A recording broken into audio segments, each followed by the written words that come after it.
ए माँ हाँ कनागत लिकड़ के चादर लू बेटी रुक के माँ बेटी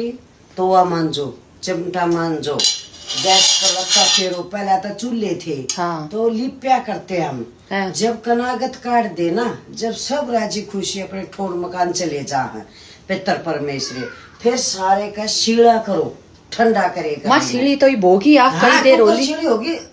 अरे सीढ़ी बोल ली जा परंपरा है या अच्छा हमारी माँ तो करया करती हमारी दादी भी हमारा तो हम तो देखा करते आड़ा हमारी सासू अच्छा पाछा ये भी है तो वो मांझ दो